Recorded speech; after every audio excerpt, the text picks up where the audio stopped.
All right, vaccinations have been top of the news for several weeks now, and it's been an ongoing concern with some people for a long time.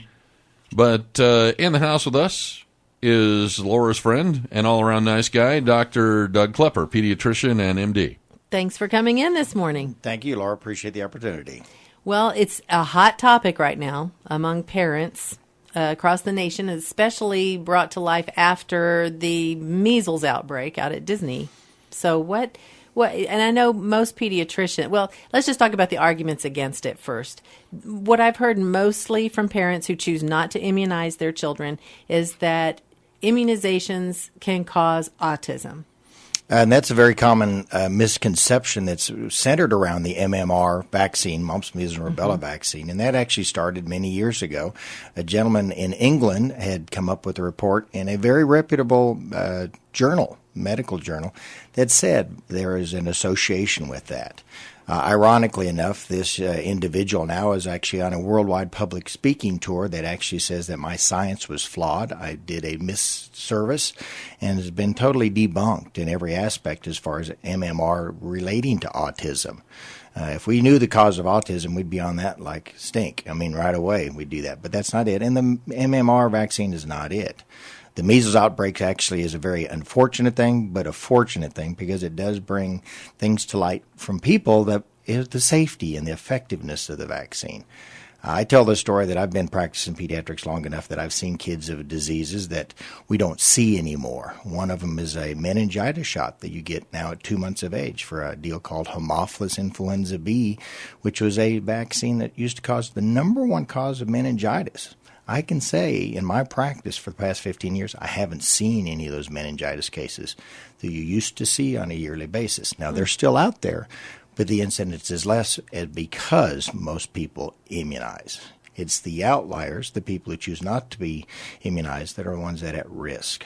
Measles outbreak, obviously out in California, related to probably somebody from Mexico who came to Disneyland, spent a day and managed to go ahead and basically, before it was all said and done, to date, we know that 85% of those people of the 183 cases from Disneyland were unimmunized individuals.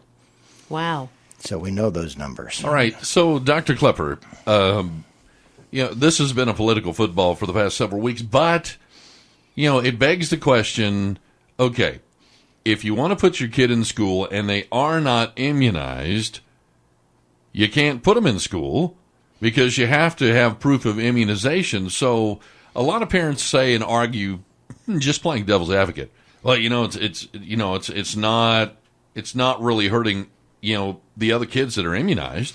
So what's the argument there? Yeah, and in that case, I always say that those parents need to turn to that parent next to them and say, thank you for immunizing your child. You've helped my child.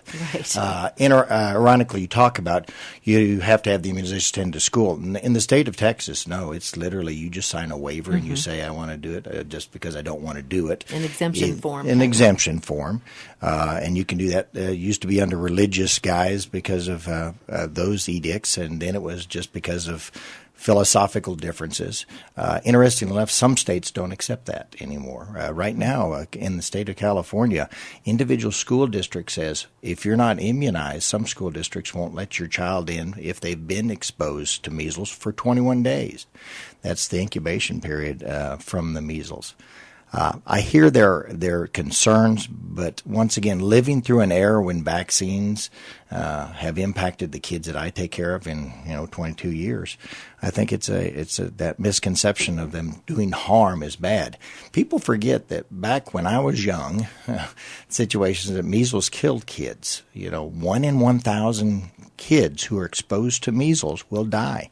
And there's even a worse condition if you have measles, even a minor case, that 10 years later you can develop a encephalitis, an inflammation of the brain that literally can devastate you neurologically.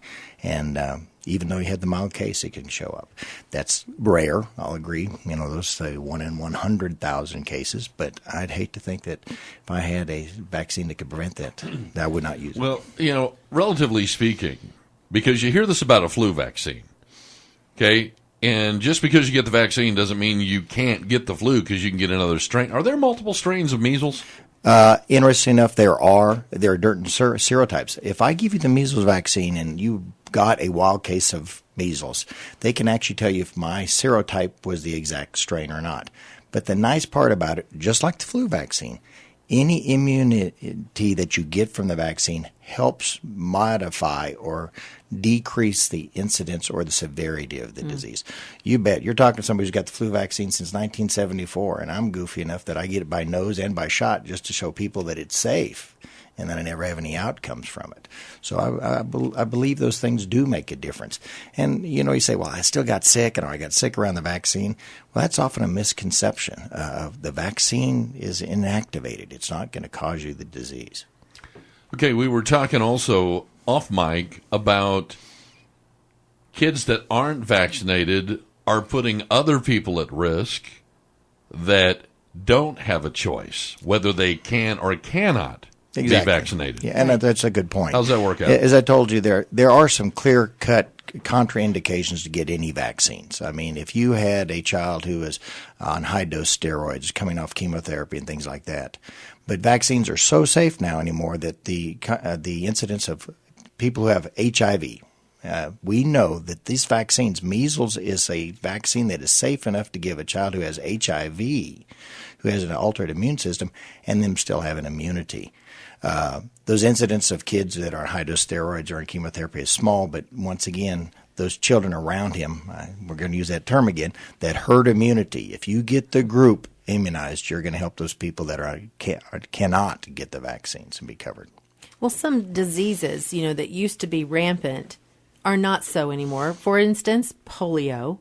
Some people will argue that, well, it's better nutrition and more hygiene and sanitation that has caused polio to decline. How much of that is true, and how much of it was the immunizations? And that's been a proposal for many years, and the American Academy of Pediatrics actually has a very strong statement against that. You and I know people who have polio still around. Mm-hmm. They're still walking around with their crutches and their assistance devices. Right. I've never diagnosed a case of polio. And if you look at the incidence of this and across the nation, the most recent group was a group up in the north, up in Minnesota, was a group of people who did not have the vaccines. And sure enough, that was the last big outbreak that we've had of polio. Polio is in India, where they can't immunize kids. We were going to eradicate polio, by the turn of the century, but unfortunately we have unimmunized carriers that still continue to have this. Yeah. We're talking with Dr. Doug Klepper about vaccinations, specifically this morning measles. If you have a question or comment, 770-5790. We'll be back in just a couple of minutes. This is Lubbock's First News. Tom, Laura, and visiting with Dr. Klepper, pediatrician, about vaccinations. Now, in our conversation, we were saying, okay, if your kid is not vaccinated, then the people that you're actually putting at risk are people that can't get the vaccine for one or more particular reasons, people that may have compromised immune systems. That, and also a group that people realize that are automatically excluded from getting the vaccines, are the young children, okay? Children under 1 year of age cannot get the vaccine because we know their immunity system is still developing. And those are one of the highest risk children for having a severe outcome. I'll use this example for the flu vaccine. You brought the flu vaccine up earlier. We can immunize kids very young for influenza, the flu at this time of seasons, but the highest rate of death from flu actual disease is in the population under 6 months of age. And unfortunately, I'm quickly approaching the other age, which is over 65. The two extremes of age are the ones that from diseases that are often not covered or not able to take the vaccine. I'll use an example also with measles. They talk about people, if you're born before 1957, theoretically, you've already been exposed to measles and you've already have your immunity. You're not going to get that disease. But if you're younger than 1957, you should have 2 vaccines of the measles vaccines. In California, that same group I'm going to use of the Disney employees. They had 2 Disney employees that got sick from the disease. Well, they looked at those 2 employees, and guess what? They were younger individuals who had 1 vaccine. If they had had the second booster dose, could that have been enough to keep them from getting the disease? That will be an ongoing debate. A big question, I'm just going to follow up on that, was that says, all right, anybody under 57 who's only had one vaccine, should they get another one? Yes. Current recommendations say unequivocally you should get a booster dose. Okay, what if people don't know if they have or have not? I know. That's Well, what I was going to say, I don't know. This gets into this is where ultimately, money determines everything. Okay, so if you don't have access to your vaccine, then you can actually go to the laboratory and they can draw a titer, and they can find out if you have a measles titer. In the medical industry, hospitals such as Covenant Medical Center has me draw a titer to show that I have immunity against measles. It is such an important event that the hospital doesn't want anybody who's not properly vaccinated to come into their hospital and potentially contaminate other patients. So you could go to the lab, go to your local physicians and say, I want to get a measles titer. That's a good thing to do. More common than measles, though, let's use an example such as chicken pox. Mm-hmm. Chicken pox. We used to grow up where your mother took you to go get chicken pox because we all wanted to get chicken pox at the same time. That's insane. Yeah. But, totally people in the West Coast are doing that now with measles. Yeah. Oh, my word. It's stupid. Oh. And exactly. And in chickenpox cases, you've met kids who've had bad diseases, 1,000 lesions on their body. Why would you expose a child to that? A child of mine that had a stroke 2 weeks after a chickenpox outbreak. So it happens. But you can check titers just as chickenpox. The reason I bring that up is we are at the age, all three of us, that we can get shingles. Right. Well, we have a shingles vaccine. Why wouldn't I want the shingles vaccine, which is none other than a chickenpox booster, to get that and decrease my pain and suffering? Yes, it's an expense, but once again, how do you put a price on that, pain and expense? Yeah, because I've heard that shingles are extremely painful.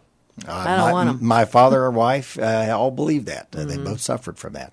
And knowing that, my wife has basically had a titer to show now that she has immunity against chickenpox. And you can do the same thing with measles. We do the same thing on kids that get chronic illnesses and chronic colds and things like that.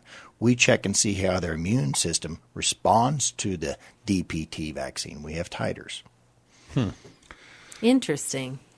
That is this is kind of a strange scenario.